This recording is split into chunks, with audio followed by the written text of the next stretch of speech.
Hey, welcome to this episode of the Art Biz. This episode is for you if you, like so many of us, are concerned about the environment and if you're worried about all the art that is piling up and not finding a home. Where is it all going to end up? Well, my guest for this episode is Kelly OBrien, who has taken to using biomaterials, not just using them, but growing them biomaterials for her sculpture. In this episode, we talk about what biomaterials are and how this new body of work came about. Actually, this completely new dedication to making art differently. We talk about the aesthetics of biomaterials, why she isn't concerned about them lasting forever, and what you can do to incorporate more sustainable practices into your art work. We also talk about Kelly's recent solo show and why interacting with community is such an important part of her work, her practice, and about how she funds her non-commercial work. Please enjoy this conversation with Kelly OBrien. Hi, Kelly. Welcome to the Art Biz. Hi, Alyson. Great to see you. Again. You're back. I know. You were last here in 2021. We talked about your going back to get your MFA at the time. I think we talked a little bit about juggling two lines of work at the time. That might come up today. But what has happened since then, last 3 years? Yeah, we've been in and out of a pandemic, right? And I was in the UK when that all was happening. We relocated back to the US last year. So the pandemic started that conversation because we were just cut off from family and aging parents. So we came back really to be closer to people that need us here. And we've settled in upstate New York, about 90 minutes outside of Manhattan. We're in the Hudson Valley, in sort of near the southern Catskills. So it's about halfway through between both families. It's not close to either of them, but we can hop in the car and reach, either in a few hours. And the art scene in the Hudson Valley is really vibrant and really interesting. So that was a draw as well.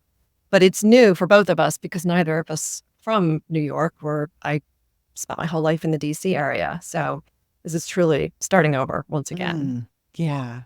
Well, and so you moved there in 2023 and you graduated with your MFA in 2019? Right. So in the last few years or in the move, how has your work evolved? Well, so in 2019, I finished at the end of 2019. We graduated in 2020 and the pandemic shut everything down a month later. So I was launching, kind of with that momentum that you have coming out of grad school, right when everything was shutting down. So it was it turned out to be a silver lining because it made me slow down and sort of metabolize what had, come out of the degree. And the other silver lining is that I was able to look very carefully or, really consider the kind of work I was making. Instead of making work for grades and degrees, I just could look at what I wanted to make and how to make it. And what came out of that period of time is I decided to start working with more sustainable materials. That was a huge piece of the pandemic. And so that started me down the path that I continue in finding ways to make my practice more planet friendly, because I was working in grad school and then really shortly after that with glass and steel and things that require a high carbon footprint to make. It takes a lot of carbon, a lot of energy to fire furnaces and kilns. And so for me, the pandemic was a time for me to spend a lot of time in nature, and I felt really cared for by the outdoors, and it catalyzed an epiphany for me. I was like, well, what am I doing? So this was a decision. It was a big decision to move away from materials I was using and comfortable with into stuff that I, knew very little about. And I started doing research at that point. And I did a couple of sort of low key residencies to learn more about the materials and the people that were using them. And yeah, so it's been a process, but I'm to the point now where I'm using these biomaterials, and we could talk about what that is in my work mostly. I mean, there are some repurposed and recycled things that I use, but for the most part, I am creating new work using sustainable materials. Well, let's talk about what they are, and then we'll talk about how that changed the work itself. I'd like to talk about that. So describe biomaterials or define it for us. Well, biomaterials can be natural or synthetic. They can be alive or lifeless. And they usually are made of multiple ingredients or components that interact with each other, like in a biological system. So a really easy example is in the medical field. They're using artificial joints that will ultimately mesh with and grow into the body's system. So what I'm using is plant-based ingredients, and they are different combinations that when you put them together and heat them or cool them or dry them, they alchemize into materials that are almost like resin or plastic, and they could be plasticky, but they're not plastic. There's no petroleum ingredients in them. There's no chemicals in them. So it's a little bit like cooking. I mean, that's a really easy, way to think about it. And so there are a lot of open source recipes online, and I took a 10-week virtual class with a woman who's a real leader in this space. She's based out of the Netherlands. And I hack these recipes and I invent my own depending on, kind of what I want the materials or the sort of my goal for the work I'm making. So, and I source the material locally if possible. So starches, binders, acid like vinegar or citrus juices. I make my own colors out of beet ink, for instance. So it's very experimental, but my intention is to do something that is of the highest caliber. So I'm using these substances for casting and using traditional sculpting strategies, but it's a different material than you would typically think of. Yeah. It sounds like, I understand the cooking analogy. It sounds also like chemistry and sciencey stuff. That's what I call it to my husband, sciencey stuff. A little bit. Was that an interest before? Were you always interested in the science part of making art? No. Okay. Not at all. No, I'm very driven by wanting to do less harm so it's about for less harm for the planet, less harm for myself. I mean, I was using resin and fiberglass and really toxic materials that are just environmental disasters. And yeah, I just didn't think that was the way to continue. The other bit is the light of what we're making and putting out in the world. And I just couldn't, I felt very restricted actually by worrying about, okay, where's this going to go? What's going to happen to it when I'm done with it or someone's done with it?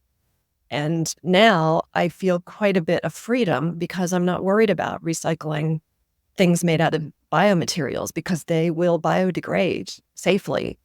I'm not worried about their life cycle, although it's interesting because there are industries that are using these materials quite successfully, and they're finding ways for them to endure. So it's a really interesting space to be in. It's very innovative, and I think there's a lot of potential for it. Great. Well, I do want to talk about the life cycle a little bit more. But right now, as we're recording this, you have a show that is in its final days at a gallery there in Beacon, New York, and it's called A Spell Against Despair. Okay, tell us about it and why we shouldn't despair.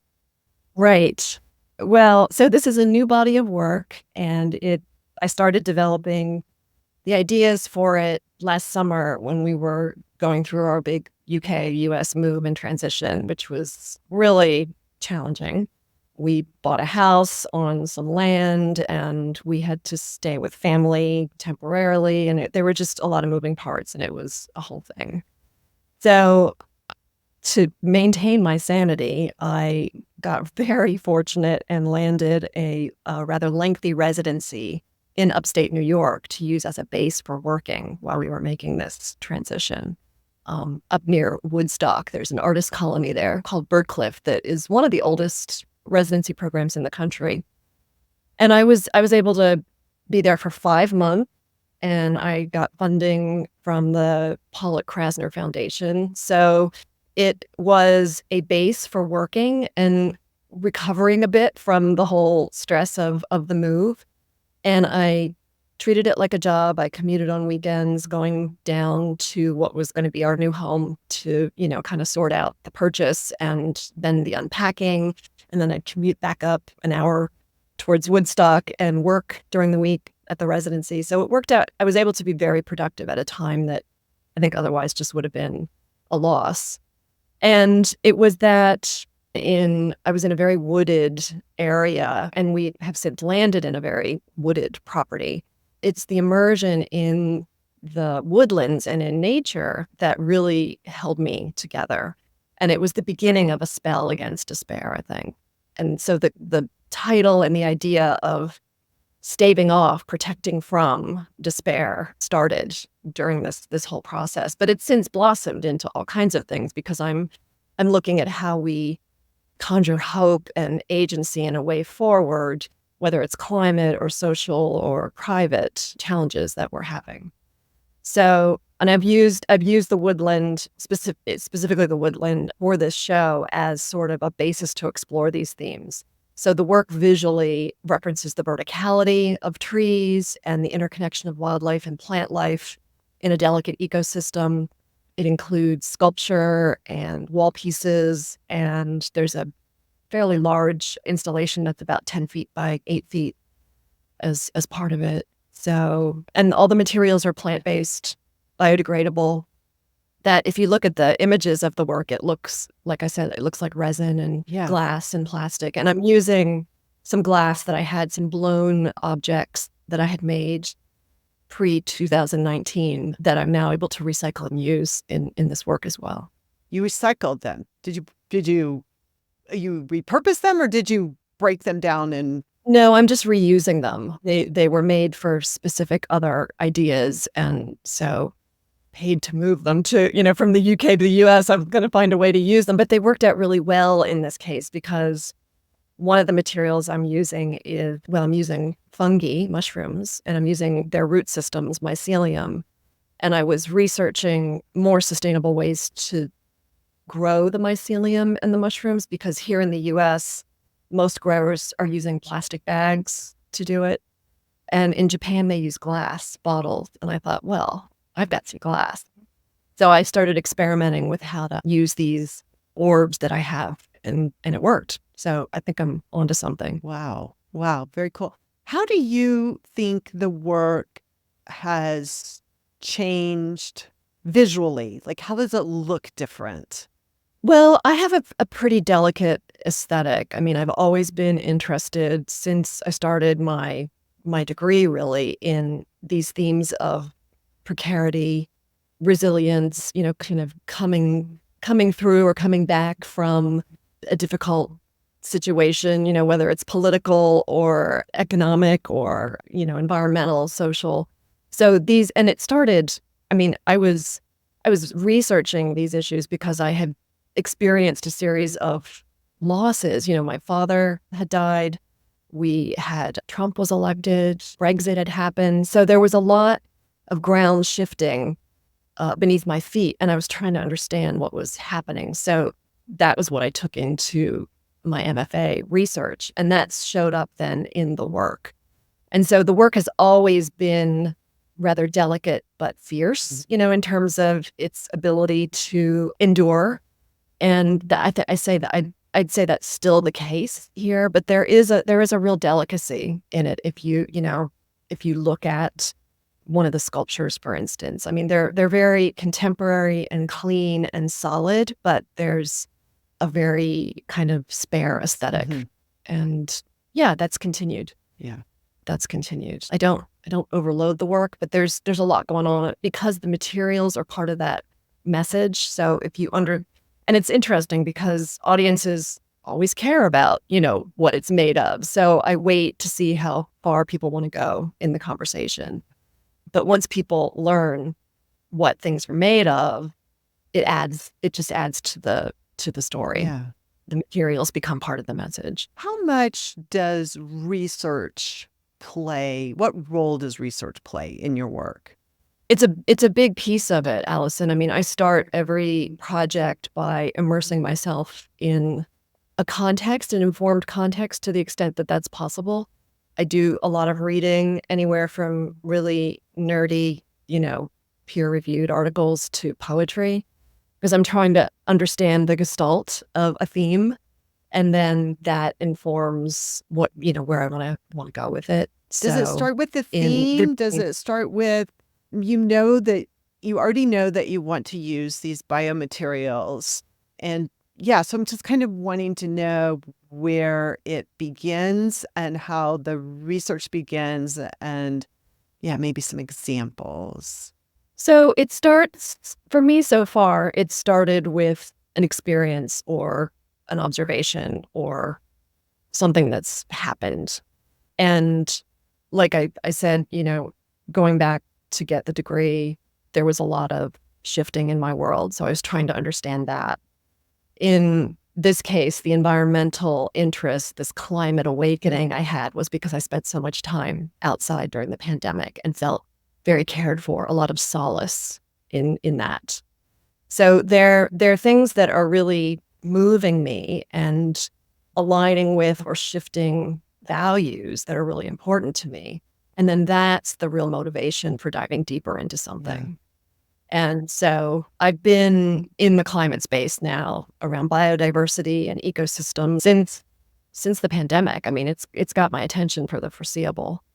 And so as a result of that, I started thinking about, okay, well, what does that look like in the work? And what does that mean for me as an artist? I have to be really careful because there are lots of great artists in the sort of the eco-climate space, but not everyone's using sustainable materials. So I think that gets a little tricky, when we're trying to share a story or create a message through the work, and yet there's a mismatch between kind of what we're doing, the choices we're making, where that work is going or going to end up. Right. For me, those are important things to consider. Yeah. And so they impact then what I make and how I make it. Yeah. I suspect, every artist in a sense is limited by their materials that they choose, regardless. And that's why I don't think materials should, really, like, you shouldn't be a material artist first and foremost. I think even though you have chosen to stick with biomaterials, it's such a vast, your options are so huge, enormous, that it seems like you could explore this easily for as long as you live. Yeah, well, so if you look at the design industry, fashion, textiles, the built environment, meatless protein, like all of these industries are using biomaterials. And these are the folks that have been on this train for a long time, and artists are catching up now. But there is a lot out there that's available to us, just like there was for artists to tap into concrete or steel or brick or whatever, plaster, things that were being used in other ways. This is just another version of that, I'd say. But society and industry, we're on to sort of this. We're looking for more sustainable ways to exist on the planet. And so there's some really interesting leadership in this space. And this is where I started my research, because there was nothing really in art that I was finding. So I had to look outside of fine art to see who was making things that are enduring and working. For instance, the mycelium that I cast with. So this is mushroom roots that grow into a form based on the mold that I pack them into. Like I pack a substrate like chopped up hemp, and then I inoculate it with a mushroom strain, and the roots grow and then hold the form that I remove it from. Simple casting. But this stuff is amazing. It's like compressed cork to work with, which is lovely. It's fireproof, it's waterproof, it's compression proof, it's all the things. And yet it's all natural. And so now it's being used to replace styrofoam in packaging, to replace fiberglass in insulation, and I'm using it for casting. That's amazing. Just amazing. I suspect that a lot of the amount of new knowledge that is required to go in this direction would be very intimidating for a lot of artists. I would hope that it wouldn't, but like how would a two-dimensional artist, like a painter, approach this material? Well, I think it would depend on what your aims are. If you're interested in color, there's tons of work being done out there with natural colors that are beautiful. And maybe I was just more exposed to some of the stuff in the UK. It feels like there is a lot of this going on over there or in Europe, especially out of the Netherlands, where there's a university over there. I'm going to show my ignorance. That is like a leader on We'll stuff. put it in the show notes. We'll put a link to it. Yeah. I would hack the name anyway, or fumble the name anyway. But so there's Europe, and I think partially the UK. There's just a more going on there. Maybe. I mean, it's not that there's not innovation here. There's tons of innovation, but in terms of, for instance, maybe wanting to use. Since I'm not a painter, I don't know what painters or the painting industry, for instance. That's probably where I would look. Like, what are paint companies using to lower the toxicity of their product? And I would probably investigate that and see kind of what they're up to and then hack that for myself, because that's what I've done. Yeah. I mean, you have to be open to experimentation and failure. I've done a lot of that. Yeah, which is the case no matter what you do. Like, you just have to not expect everything to turn out properly, or else you're not going to grow as an artist. Yeah. But yeah, going into it thinking I know I'm going to fail a lot is very intimidating for a lot of people who are sure of their current materials. But I think it's even more reason to do it. Well, and I think it's a balance between having the knowledge and skill and confidence to get a desired outcome, which I can do, versus the materials taking a turn of their own because of the heat or the humidity or how I did a pour, and things that I didn't plan happen, which is lovely. So it just depends on the kind of maybe person you are, if you're open to that. Yeah. The outcomes though are beautifully organic, and so I could never necessarily. I appreciate that going with the flow has resulted in some really nice result that maybe I wouldn't have thought of on my own or tried to create on my own. Right, because you don't know always exactly how it's going to look. And I tend to, I don't know if this happens in painting, but I tend to overproduce an element, for instance, and then curate out the ones that I want to use. So, and I'm not talking complete sculptures, I'm talking parts of things. Okay. And then what I don't use, I can discard and recycle and not stress out about the waste. I think about that in terms of digital photos. Like, it's so nice to be able to take 100 photos and use the one that you want. Same. Yeah. Same. I don't want to get too far away from your show that you have right now, because you have at least a couple of programs related to the show. Talk about those.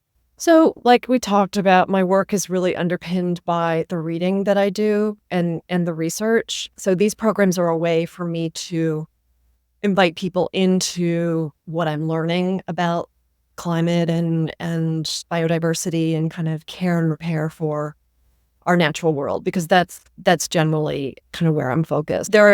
So offering public programming in the form of a reading circle, which was one thing that we did a few weeks ago. And then last week we did a mend and tend, which I'll tell you about in a minute.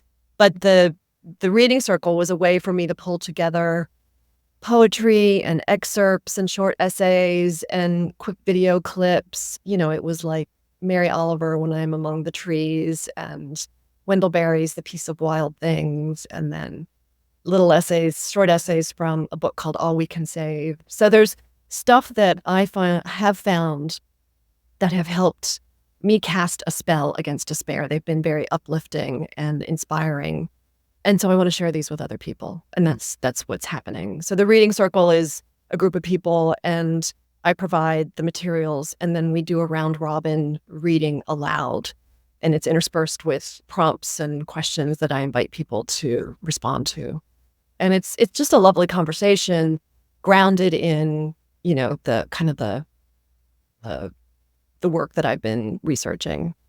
And then the mend and tend was similar, but I asked people to bring something to keep their hands busy. So like some mending or embroidery or doodling.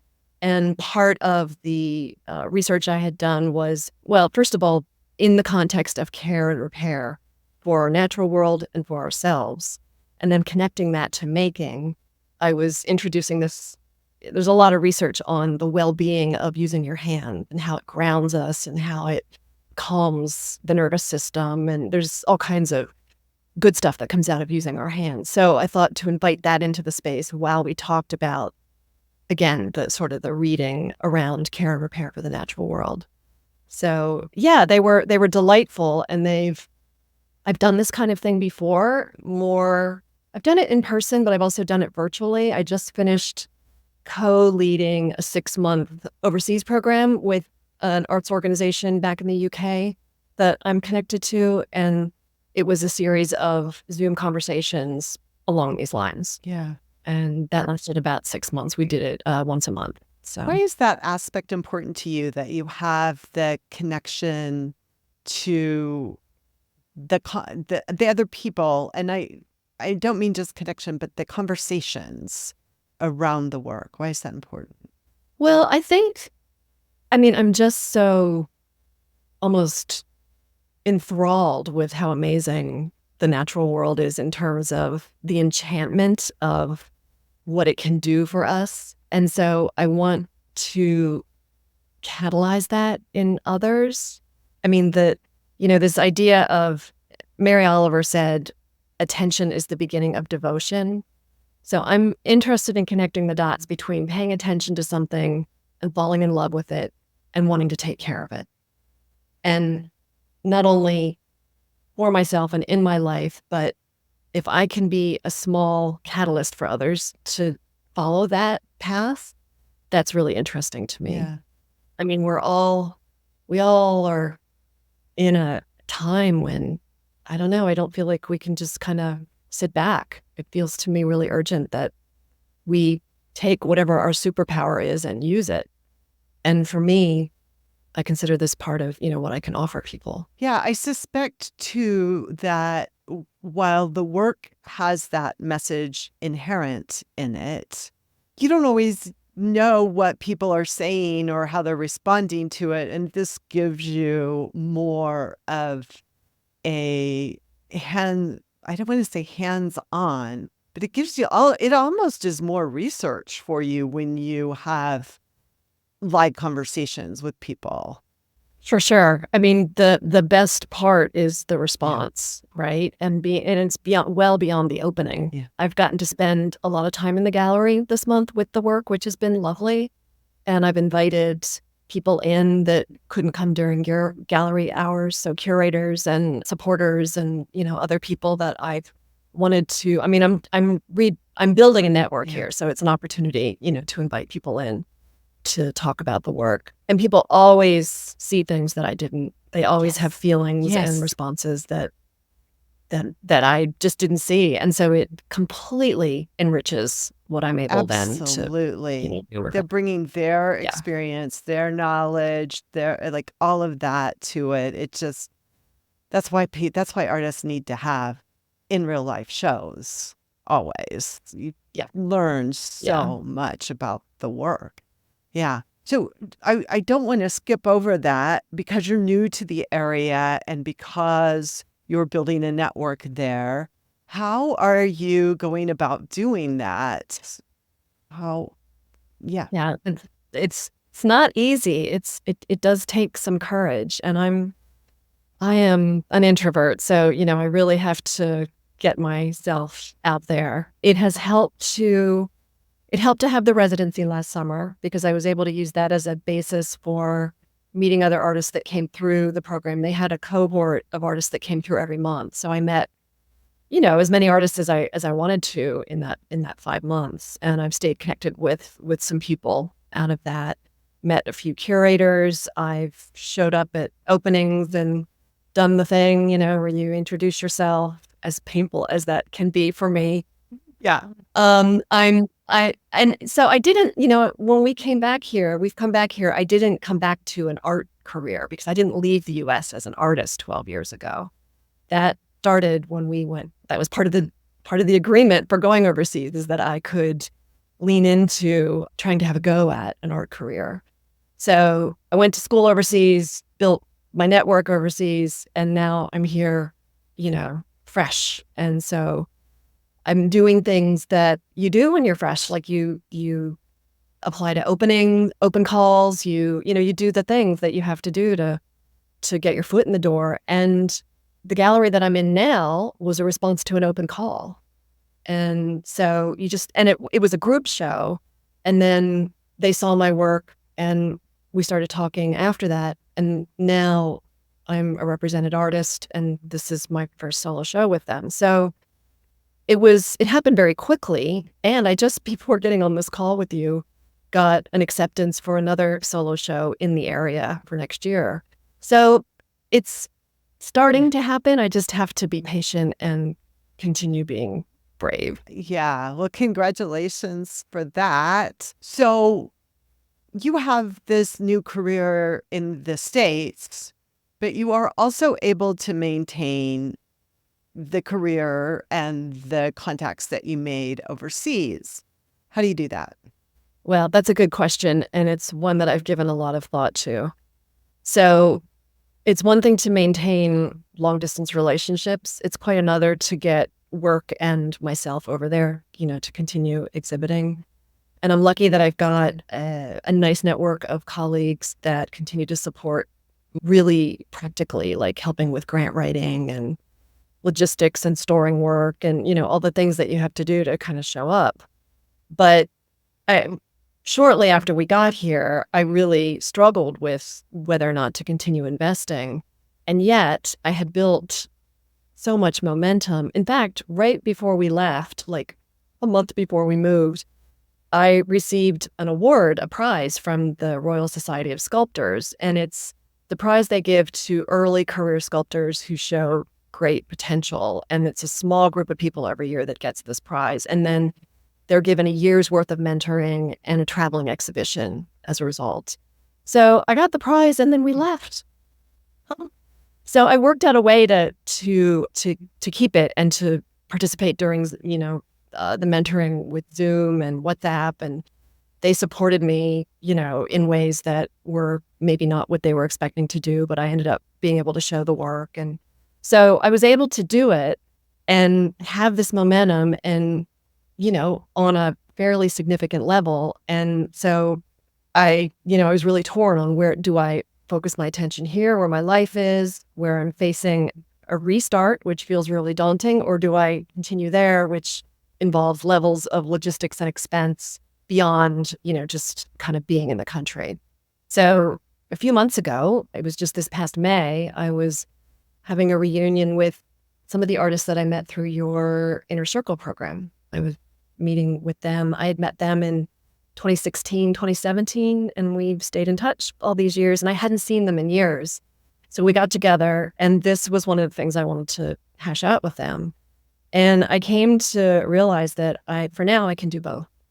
And so I'm building here and I'm sustaining there. And I'm just having to be really careful about what I commit to in the UK and make sure that there's some sort of a payoff that meets, kind of my goals. I'm thinking outside the box a bit in terms of storing work there or making it while I'm there in a pop-up studio or pop-up residency of some sort, just having to get a little thoughtful about how this will happen. I've got a touring show that's happened in London, and then it goes to the Southwest, and then it's going to come here to Beacon. So that kicks off later this year. So, there could be opportunity for cross-pollination, and I think I'll know when it doesn't make sense to invest there anymore, but for now, I am. Did Brexit hurt artists at all in the UK? I think it has, especially people moving work in and out of the EU, which I did actually pre-Brexit and then post-Brexit, because I still had a gallery in Germany that I was working with because we had lived in Germany before the UK. So pre-Brexit, I was able just to throw stuff in a van and drive it there. But post-Brexit, it wasn't worth it. Yeah, I think it's impacted people. I know the economy has taken a hit, and which was another one of the reasons that we came back to the US. And it's impacted the arts for sure. The Arts Council, which has been a very generous supporter of artists individually, cut way, way back. So there's a lot less funding available at the national level through programs. Okay. Thank you. I have a couple more questions. This next one I think is a really big one, and that is when you're dealing with biomaterials that we don't know, that are built to not last forever, how should we think about those monetarily? How do you monetize them? How do you sell something and say, yeah, it may not last, but yeah, I think that's a great question. We'll see kind of where this goes, but I'm inspired by industries who are investing millions and millions of dollars into these materials to use them in ways that are enduring. There's a company here in New York called Ecovative that is, they're setting up, huge manufacturing supply chain, and they're going national, if not global, in using mycelium, which is the stuff I was talking about earlier. And they're using it for all kinds of applications, foam in tennis shoes and foods and, it's amazing. So I'm following their lead. I like that I have a choice in whether or not I preserve and, kind of use materials in a way that last, or if they get biodegraded. And I like that there's an option with these materials. I do know that the mycelium, for example, because that's the one I'm most familiar with, lasts, decades at this point. I don't know beyond that, but there's objects and furniture and, things that have been made 30, 40 years ago that are still gorgeous that I've seen photos of. So it depends on the conditions that you keep them in. So if they're not put in composting conditions, for instance, they will last indefinitely as far as I know. But I do think about the life cycle of these things. So I'm interested to see kind of what happens on the industrial side, and I'm keeping an eye on that. But I also, I don't know. I think of, one of probably my favorite sculptor, Eva Hesse, whose work is falling apart and disintegrating in collection. And not that I'm saying my work is her work, but there are ways to show this work. I don't know about collect it.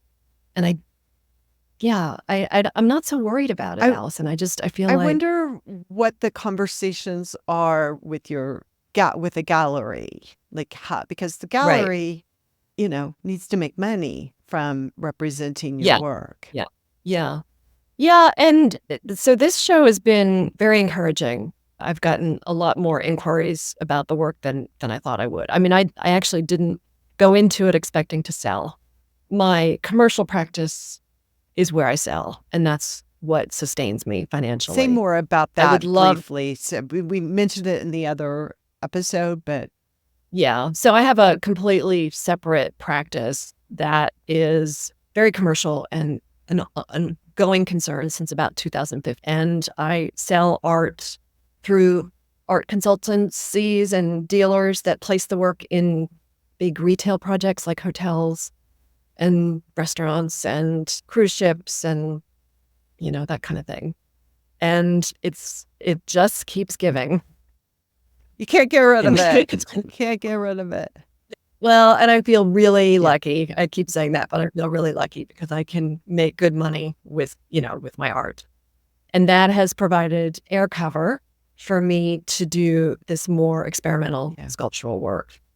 But the sculptural work is starting to garner support on its own, but I'm not sure if it'll be in the form of sales.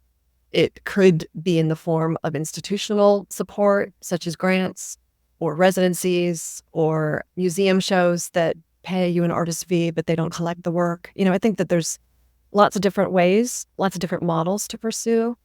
I'm less concerned about the work belonging to a collection or in someone's home, but I could see it doing that. It's early days. For sure. And I would love to have it. I've got a place for it. I know that. I said I had 2 more questions, but actually I have 3 more questions. My next to last question is, what advice would you give to artists who were interested in this, or maybe just where would you tell them to begin? So I mentioned earlier there are lots of open source recipes online. What do they look for? So there's a really great repository. When I did this new biomaterials class that I mentioned, I was introduced to Materium, Materiom.org, which is basically a repository, open source material, kind of biomaterial recipes. And you can join the community there. I think I'm a member, and you can upload your recipes and your your photos. And so it's a way to crowdsource what people are doing in the space. Very cool. It's mostly designers, but there's probably artists in there. I just haven't looked lately. Okay. But there might be places, for instance, for painters to go look in there for, ideas around that. If you do a search on bioplastic cookbook, you're going to get lots of hits. And then I mentioned also Dezeen, DEZEEN.com, which is a design industry kind of lookbook magazine. You can do a search on their website, Dezeen.com, and you'll get lots of information that way. Okay, cool. Very cool. Yeah. All right, last question. You mentioned you have a touring show coming up. And what else? What else do you have coming up that you're looking forward to? Well, so I'm really looking forward to a studio renovation that is in the planning stages. I've got potentially, right out this window here, a gorgeous 2-story space, but it's going to take some time and money. We're starting the planning. We're getting the permitting. There's no power, no nothing. So it's a high potential raw space right now. But that's, I think in 6 months, maybe a little longer, we'll be done. It's created some challenges in terms of how I work, but I've been able to make things work. So that's hugely exciting for me. It feels like another step towards rooting here, putting down some roots and blooming where I'm planted. So it feels important. The commercial practice that we just spoke of has some big projects in the pipeline due later this year and early next year. One of them is a sculpture, which is really interesting. The client approached me and said, would you be interested in giving a paper sculpture a try? And they sent me an idea, so we're going to do it. And I think it sounds really interesting. Nice. So, it could be, a new option to offer client along that line. Yeah, and then the gallery where my work is now is a lovely community. It's largely artist run, so we're very involved on the regular, kind of with the ins and outs of running a gallery, which is really informative. It's been very interesting, kind of behind the scenes to see what it takes. Yeah, and it's community. It's a way for me to build community. For sure. And then, where is the touring show going to go, and where does it? Yeah, so the name of it is A Gathering of Unasked Possibility. And the first time I did it was 2019 when I was living in the UK. We did it right before the pandemic. And it was a lovely sort of pilot. We had another one booked in 2022 that fell through because of building renovations at the space that we were going to use. So we've got confirmed venues in London, Southwest UK, and then we're going to use the gallery that I'm in now later in the year to bring it to New York. Okay. And you So, keep saying we. Is that you and your team? well, for this particular project, it's myself, a UK-based curator, and 2 other UK artists. When does it open? Yeah. The London show opens October 1st, 2024. And we've set up a website for all 3 venues, so we can put that in the show notes. Sounds great. Kelly, thank you so much for sharing your story. It's just fascinating. I would love to see this work in person. It's really interesting. I know people. Thank you. I know people have just, are just going to love it that haven't seen it already. So, thank you. I appreciate it, and it's very fulfilling to talk to you about this side of the practice, because I know last time we talked about something that I felt I was pretty established in with the commercial work, and so this is very satisfying to talk to you about this as well. It's a little bit of a milestone, that we're able to talk about. It's equally satisfying for me. If I could just talk about art all the time and not the business, I'm like any other artist. I would rather, I'd be okay doing that. So I would love to be at one of your circles, your reading circles. That sounds amazing. So keep up the good work and let us know what else is going on. I will. Thanks, Alyson. I hope you've enjoyed this fascinating conversation with Kelly OBrien. I love how she is dedicated to doing her part, using her superpower of being an artist to do something about climate change. Check out the description below for links to everything that was mentioned. And if you like this show, if you like the Art Biz, you can follow along wherever you get your podcasts or subscribe to this channel and watch the videos that come up. Thanks for watching and allowing me to be part of your artist journey.